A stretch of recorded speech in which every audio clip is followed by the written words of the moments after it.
What is going on, everybody? My name is John Solo, and I appreciate you stopping by today. Welcome to Fables Explained, a series where I break down the often horrific source material that your favorite childhood stories are based on. I'm especially excited for this episode because we're covering one of the classics, The Tortoise and the Hare, and its many different versions are hilariously, unnecessarily messed up. I don't want to give any details away, but you're gonna like this one, all I'm gonna say. And now, onto the story. I assume everyone watching this knows about The Tortoise and the Hare, or at least has heard a version of it at some point. It's a classic tale about the importance of staying humble, working hard, and how it all pays off in the end, at least most of the time. But like all classics, this story's roots run deep, and to start at the beginning, we have to travel all the way back to ancient Greece. That's because this fable is attributed to a guy named Aesop. I don't know if you ever heard of him, but he wrote like a bunch of fables back in the day. In addition to being the oldest version we have on record, Aesop's is also the most bare bones of them all, and therefore the best place for us to start our journey. As always, don't forget to smash that like button, as your support means the world to me and keeps our family growing strong. And if you haven't joined the family yet, make sure you subscribe and ring that bell to be notified about new content just like this coming to your sub box on a regular basis.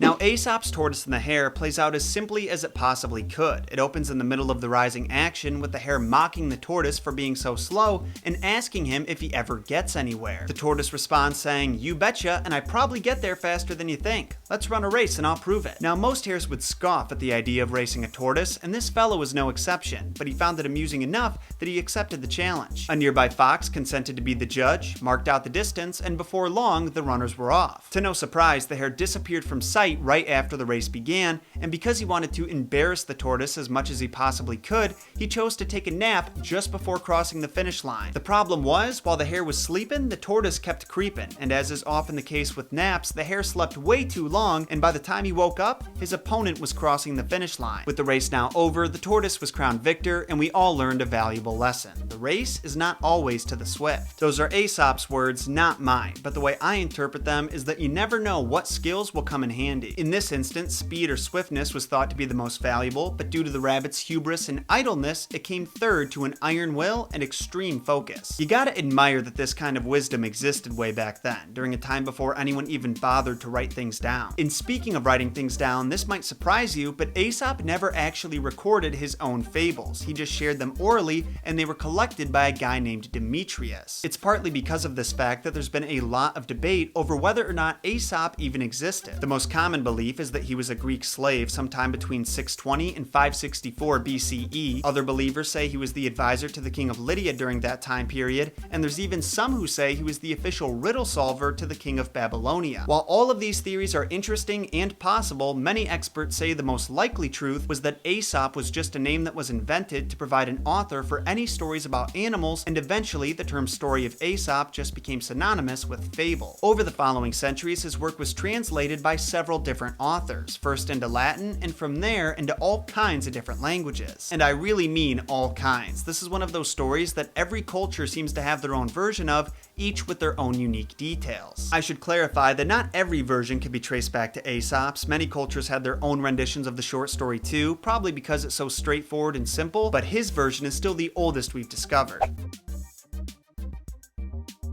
When it comes to the Arn-Thompson Tale Type Index, the official system used to classify folk tales, Tortoise and the Hare is listed as Type 275 and described as a race between unequal partners. Those partners change from culture to culture. There's fox and the snail, the buffalo and the hare, the crane and the crab, the elephant and the ants. And what makes it even more interesting is there's a few different ways the underdog wins the race. It's not always because the betting favorite took a nap by the finish line. For example, in the Netherlands version, The Frog and the Snail, they bet to see who can reach the nearby city the fastest. The frog gets there first, but the gates are closed when he arrives. The frog is stuck waiting until morning for them to open. Meanwhile, the snail just crawls right over it and wins. The Grimm Brothers also wrote their own rendition in German in 1853. It was called The Hare and the Hedgehog and is one of the more interesting stories to say the least. It starts with a hedgehog taking a morning stroll in the field outside his house to see how his turnips are growing when he runs into a hare who's doing the same thing, only with his cabbage. The hedgehog says good morning, but the hare, who's described as, in his own way, a distinguished gentleman and terribly arrogant about it, responds rather impolitely. He says, "What are you doing running around in the fields this early in the morning?" And the hedgehog says, "I'm going for a walk." The hare laughed at this idea of walking and said the hedgehog could put his legs to better use. Now personally, I've never heard this insult before, but I imagine he means by running. I say this because the hedgehog is immediately irritated because he's self-conscious about his naturally crooked legs, but he comes up with a plan and bets some gold and a bottle of brandy that he can beat the hare in a race. To no surprise, the hare accepts the challenge and they agree to meet in the field in a half hour. Meanwhile, the hedgehog waddles back to his house on his crooked legs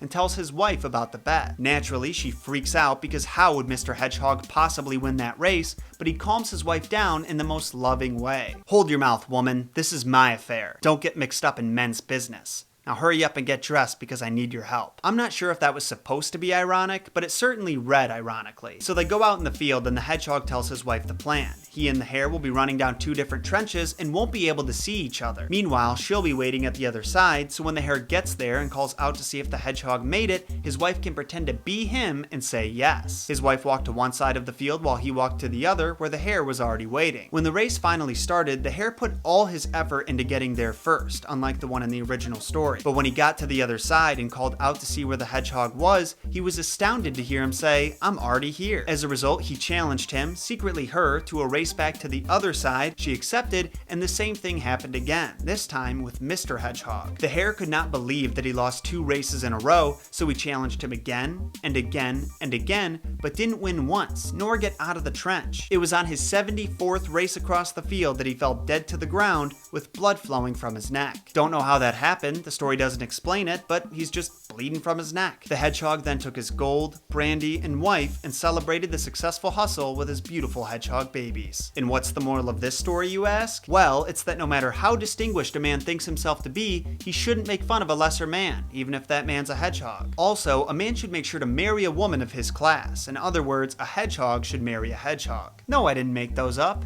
Why? Because they're weird? As you guys can see, there's some differences between this version and Aesop's. The animals, the context under which the race happens. The hare is still arrogant, but he underestimates his opponent in a different way than normal. Despite actually trying to win the race in this one, he ends up outsmarted, and his inability to accept the loss led to his ultimate defeat. You'd be surprised how many other versions play out in a similar way. In the Brazilian story, The Tortoise and the Stag, the tortoise hides his friends along the course, so no matter where the stag calls out, he thinks his rival is close by. The stag ends up pushing himself a little too hard, then his heart gives out and he dies. Essentially, these can be boiled down to 2 different versions, one where the slower racer outwits the faster one, and another where the faster one sabotages himself. What's interesting about the latter versions is that back in the day, the moral emphasized how the hare wasted his talents and served as a warning, but as time went on, the emphasis was put on the turtle's work ethic and determination, i.e. slow and steady wins the race. It's pretty wild how such a simple story can be told in so many different ways and provide so many different lessons.